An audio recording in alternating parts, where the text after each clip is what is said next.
You guys should see the floor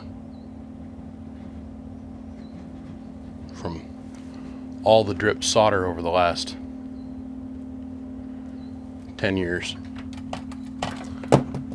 This carpet I got down here, I've had in, this will be shop number 2 that it's been in. And the floor is awash with tin and lead right here at the edge of the workbench.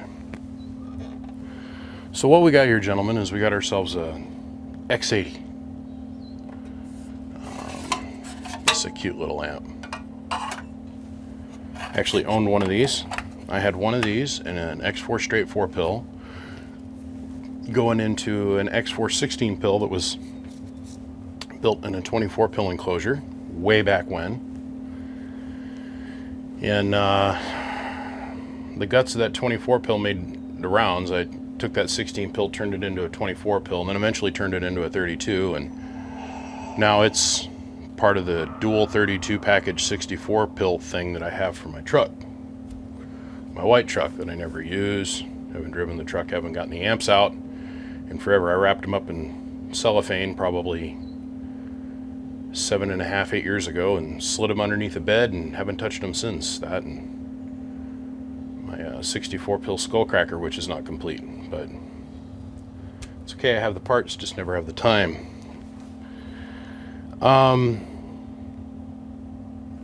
This is a cute little amp. I had one of these. The end stage, I had a 1 pill, a 2 pill, a 4 pill, driving into an 8, not all on, I could turn on in different stages, 8, and then the 8 going into a 64. So I could run the 1 pill into the 8 pill, or I could run just a straight 8 pill, or I could run the 1 into the 2, or the 2 into the 4, or I could run the 1 into the 2. I had a lot of switches. I took a messenger console, was what my first remote box was, which I think is still in that truck. Then I eventually broke my own box and I used the same style of switches and set it up the same so I could bring on each individual stage. I had these little check cards in my truck that I would get out, because when you're running 64 transistors, things get twitchy. They just get twitchy. So you make one little mistake and the next thing you know, you're spending half your night replacing transistors. So I went and I made these checklists. I remember I was on the phone one time with Doc Adams and I was getting ready to try and skip down to Witch Doctor in California because it was rolling north-south that night. And I can't even remember what the hell we were talking about, but I'm like, hold on, Doc. So I'm like, I go through checklist 1, make sure antennas are on. Checklist 2, make sure they're all tight. Checklist 3, step number 3. Make sure water recirculation pump was on, because I had a water-cooled box in there at one point. And check number 4, and I'm going down this checklist, and I'm like, okay, now I'm ready to key. Let's see if we can get him. And all I hear him mumble to myself is, Jesus, like he's flying a space shuttle. Well, if you skipped a step in that checklist when you're in a hurry, it'd usually come back to bite you and cost you a lot of money. But this little guy brings back memories. This is a Carl-built box. And what do we mean by that? Okay, so there's 2 different owners of X-Force. Okay, there's Carl and Carol, and they had a great division of people that worked for them, big company, cranking these things out like crazy. The thing was they had accepted that you could not cut any corners, and they just built high quality boxes, but they built a lot of them, and they had a bunch of guys that worked for them, and that's all they did was build boxes, right? So when we see this gray label on the front, this gray label, that usually gives us an idea. Now, there was a little bit of a crossover period from when Arlen bought the company and became Mr. X, and the guys, when he originally got involved with it, he kept things the same way they were, okay? But when he ran out of this vinyl, that's when he changed over to the blue label, hence the reason that there was 2 terms that were used. Carl built, which is something I think I created way back when. I'm not too sure. I don't really care. It's not that important to me. I'm just saying I think I was the first one to phrase that, because I remember the X-Forces started showing up over here, and the fingerprints inside the box looked completely different. The way the pill strips are cut, the way the transformers were submerged in solder, the craftsmanship inside the amplifier changed. Oh, something's going on, right? So then I call back to, because I used to buy parts from Carl. Okay, I used to buy parts from whoever I could find them from. And so I called back to buy a new case and a new transformer for one of the old school X-Forces. Got the big in-house wrapped iron core transformers. And that's my first experience I had with Arland, and he proceeded to swear at me and call me a bunch of names and then hung the phone up on me, and I went, oh, okay. And so I went and I did some detective work and proceeded to be told that Carl was out of the business and Carol was sick, and a bunch of sad. I really liked Carol. She was a sweetheart. And after you're in this business for a little while and you deal with the phone ringing all damn day long and these people that call you about some of these things, and being that they are they were a much bigger company than what I am, I can only imagine what she had to deal with every day. And I mean, I literally can only imagine. And she was always sweet and pleasant and kind and tender and receptive. But in the same breath, she knew right where to tell you to shove it. She was class act, and we miss her. She was good people. But this brings back memories. This old school little x80. It's got a good variable in it. Let's get down here and let's get to the meat and the cruxus of the game here, instead of sitting and living in memory lane. It's got a good variable in it. It's got two 2290s in it, not 2879s. They are Toshibas. They're going to stay in there. Decent variable, not plastic blue stuff. All the parts, guess what? Cornell Dubler. Okay? Panasonic capacitor on the frickin' transistor for the switching. Cornell Dubler on the output capacitor over here. Decent resistors that are made in America. Decent LED. I mean, just decent parts. Now, the Twitch was probably made in China. I'm not gonna lie. And you know the coax connectors are made in China. There's nothing we can do about that. I mean, it just is what it is. I mean, see, an American-made 316. And by the way, guys, quit asking. This is 316 coax I've been using for a jumper, and I'm doing this to prove a point. You don't have to have big mongolated coax. This stuff will handle 1,500, 2,000 watts over the distance that I'm dragging the RF to get over to the bench meters. This is 316 DS. If you notice, it's slightly bigger than the 316 that's in here. It's got a little bit more girth to it. This is slightly less loss. It's super flexible, and for what I need it for, most of the boxes I work on are smaller, and I've got 393 jumpers, as you guys have all seen, in the coax of the gods, the RG400. So it's got a decent little fan in it, internal.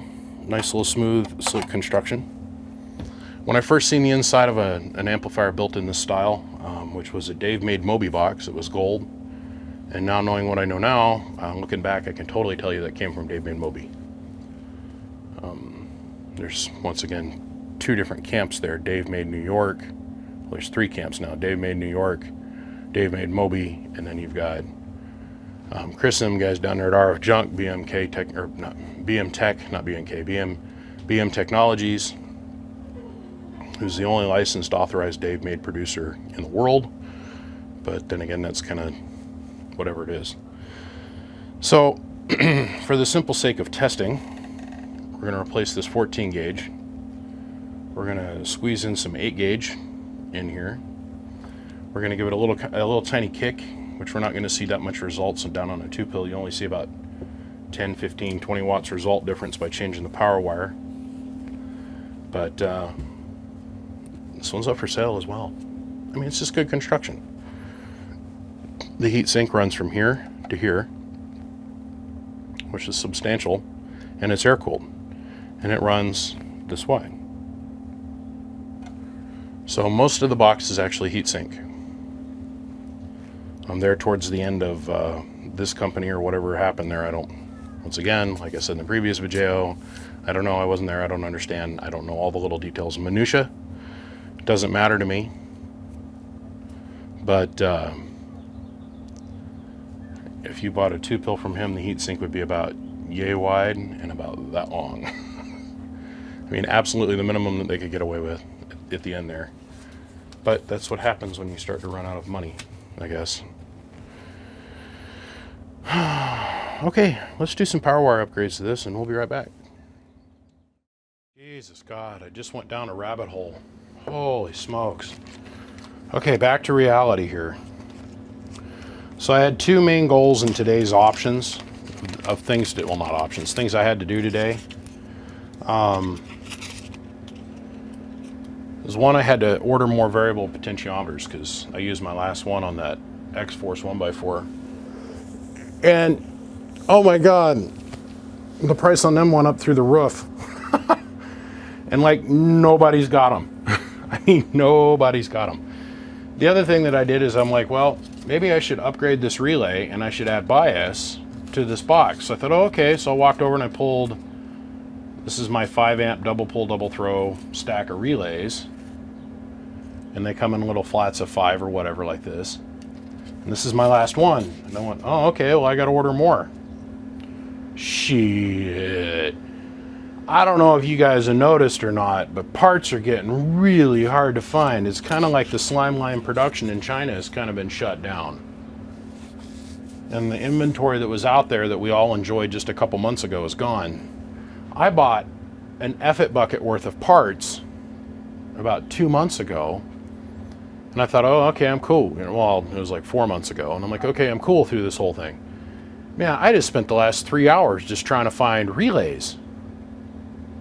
Like 10 amp double pull, double throw relays that weren't absurdly priced.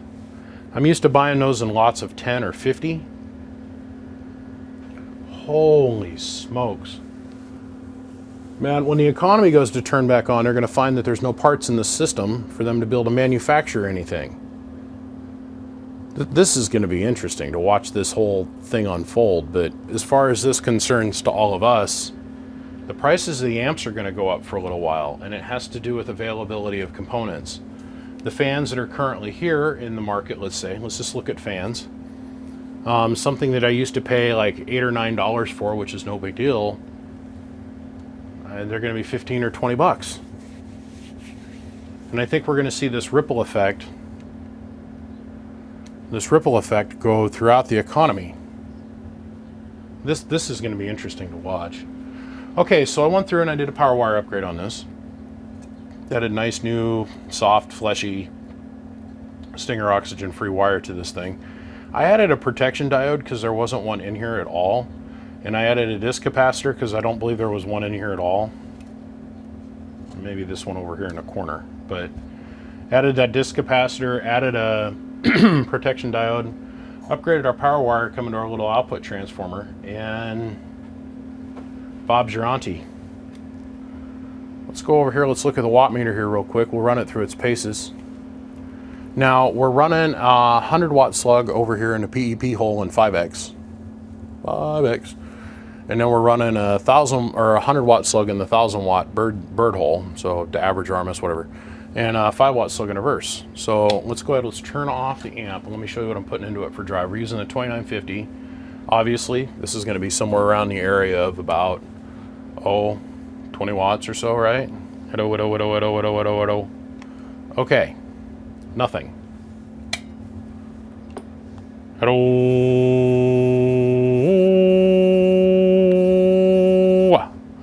So about 90 to almost 100 bird and about 310 watts peak. It's just a little tiny girl trying to make her way in this world. And then she meets John Holmes and he wrecks her like no other. Then she goes out and gets settled in the world. Then finds out that every boy is disappointing. Okay,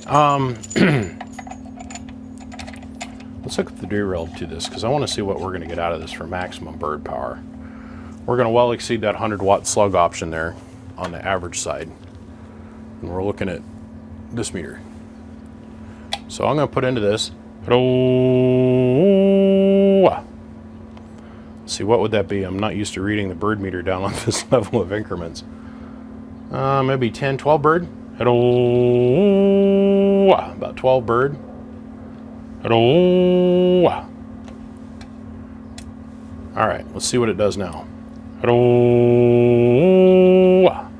So our peak number hasn't changed, but our average power has gone up quite a bit. Now we're seeing over 100 plus bird. Hello. So about 130 bird. Somewhere there. And I got to thinking, man, I need a 500 watt slug or a 250 watt element. I don't have one. Oh. So guess who got on the inner boober and bought himself a couple more elements. 250 watt and a 500 watt. Yeah. This guy right here. Oh. All right. Now, let's go up here and let's take a look at our input swervers. And really, guys, all this is a unit of measure of reflect. So we're able to show our input resonance. Okay. Guys get really confused. They watch my videos and they don't quite understand what they're seeing here. If you have got in a mobile application or even in the base application, it holds true for both. If you've got your coax lengths right, you've got your coax nulled out for 0, so there's no reactance that's taking place, you should have an input schwur or input reflect that's RF coming back to your radio from the amplifier. It's another thing people always get confused. If you turn off your amp, the coax from the radio to the amplifier to the antenna is what you're looking at as your SWR, your reflect power.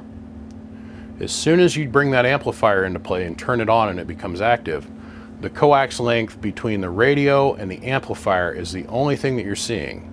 And the input signal, otherwise your input standing wave going into the amplifier, is what we're talking about right now. So I talk to people on the phone, I ask them, well, what's your input SWR? Well, my SWR is flat. It's 1.1 on my network analyzer and at 50 ohms and whatever. And then it, you know, when I turn the amp on, it goes to 1.2. I'm like, okay, that's good. So you're saying from your radio to the amplifier, that's what you're saying. No, I'm talking about from my amplifier to the antenna.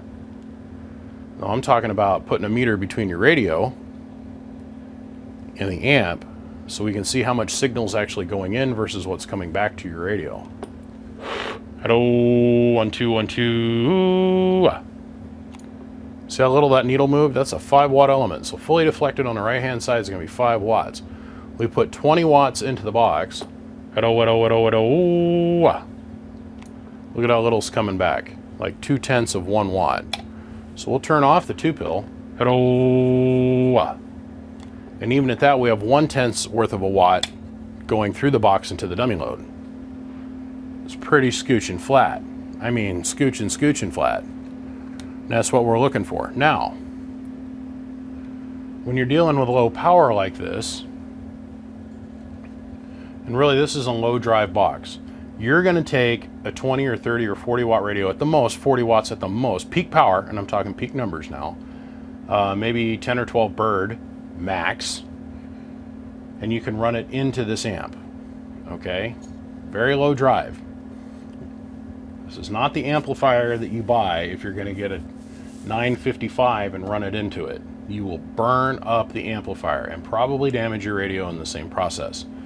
So please, do not call me and say, hey, can I run my 955 into that? No.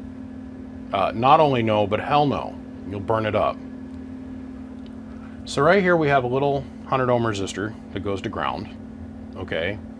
And what this does is the RF only sees half this resistance after it's passed through the variable potentiometer, which is a variable resistor. So it's seeing about 50 ohms. And what that does is it gives this knob, when it's turned all the way to the lowest setting, someplace to bleed the energy to ground. This little 2 watt resistor on top of a little 5 watt variable resistor. So we've got a total of 2 watts worth of dissipation to ground. on the low side. Now the armature moves on a little sweeper bar that moves on the inside, and it comes up to this resistor here.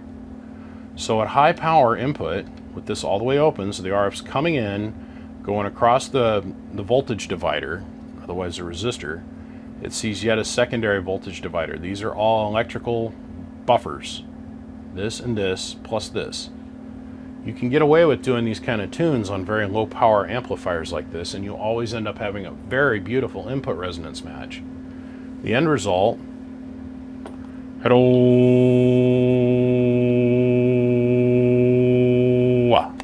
looks something like that.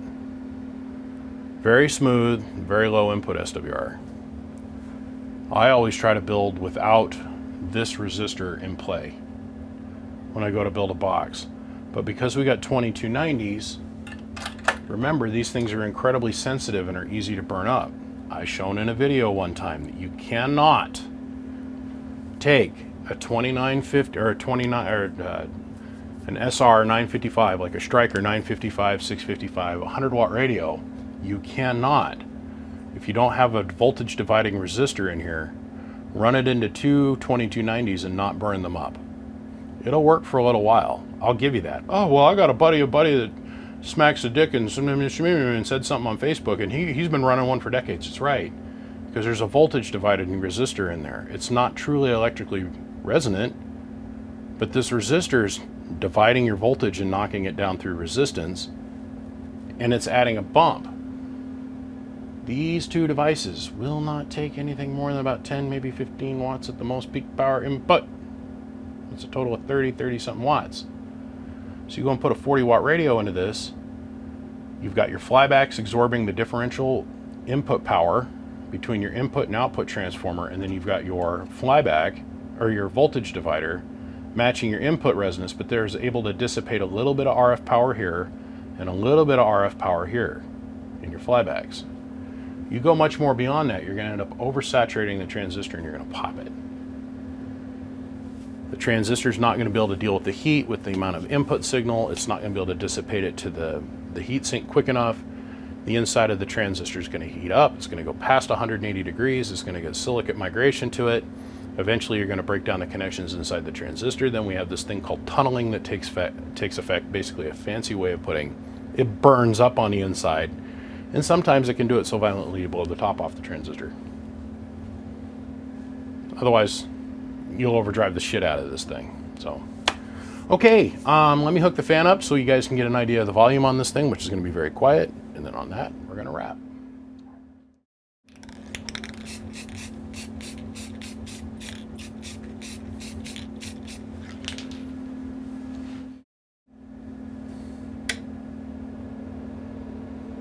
That's it. I'll put the rest of the screws in the cabinet once we're done here shooting this little segment. Almost let it go out of here with the board not cleared. Now the real trick to this is, where do I put my logo on this box, even though I haven't really changed anything in it. I've been in it. It's like I've been inside you. It's like laying a tramp stamp. Where can we put a logo? Put it upside down like that, maybe? Or where do we put it sideways? Or put it right here.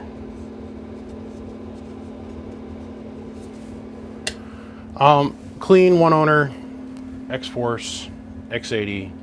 It's got two 2290s in it, and I think we're going to ask $350 for it plus the ride, and it's got real deal Toshibas in it. That's simple. Gentlemen, give me a call, shoot me a text. First one to hit my phone with cash in hand is the one that ends up getting to go home with this or have it in their shorts to play with. So just a cute little 2-pill, needs to go to a new house, new home, thoroughly checked out, thoroughly tested and demonstrated. I got to run away, gentlemen. I got a little Chris that I'm going to go work on next. I appreciate every single one of you guys. And by the way, the little Chris amplifier will be up for sale. It makes a great driver. And as you guys have been able to hear in the background, my phone's been going crazy, so I'm going to go check in on that. Appreciate you guys. We'll see ya. Bye-bye.